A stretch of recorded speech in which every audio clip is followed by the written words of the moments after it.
The top editor for the National Enquirer, Us Weekly and other major gossip publications openly described his uall partners in the newsroom, discussed female employees' lives and made women in the office or listen to ographic material, former employees told the Associated Press.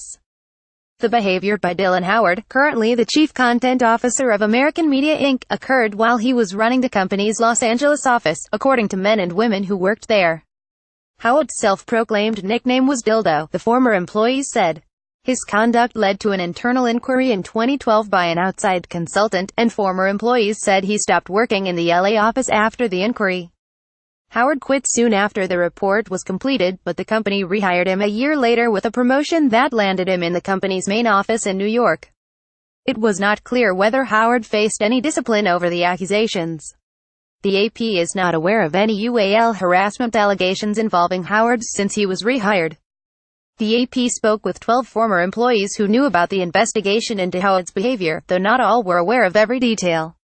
Philip Deming, the outside investigator hired to examine complaints about Howard's behavior, also confirmed to the AP that he completed a report.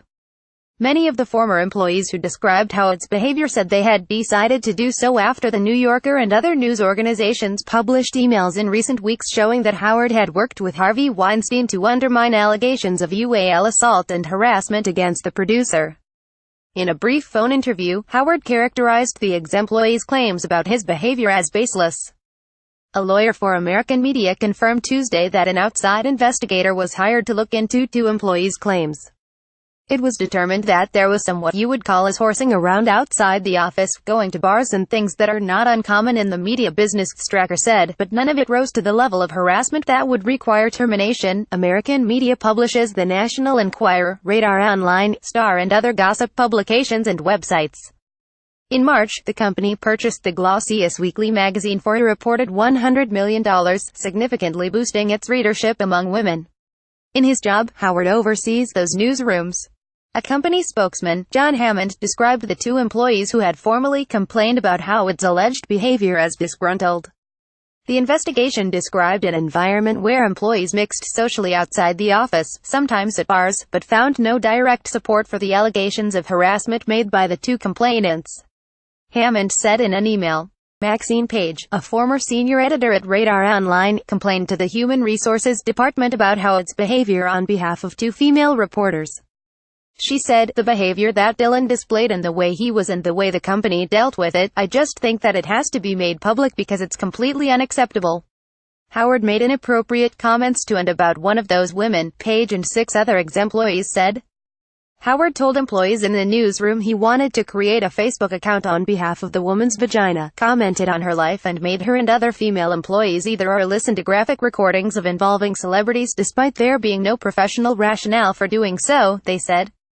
A former senior editor recalled that Howard had wrongly claimed during a newsroom meeting that the woman had had with a journalism source and praised her for it, saying she needed to do what you need to get a story. The editor said he encouraged her to have with people for information. The women Howard was discussing confirmed these and other incidents to the AP but declined to be identified.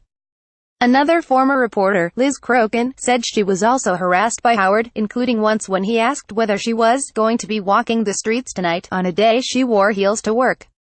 Crokin said she believed Howard retaliated against her after Deming interviewed her, taking away serious work, assigning her menial tasks. Page and Crokin, like many of the other former employees who spoke to AP, were laid off by the company during waves of downsizing at ME. The others who left the company said they did so by choice. Shortly after the report on Howard's conduct was issued, Howard took a new job with another company. It's unclear what the report concluded or whether Howard faced any disciplinary action. The AP was unable to obtain a copy of the report.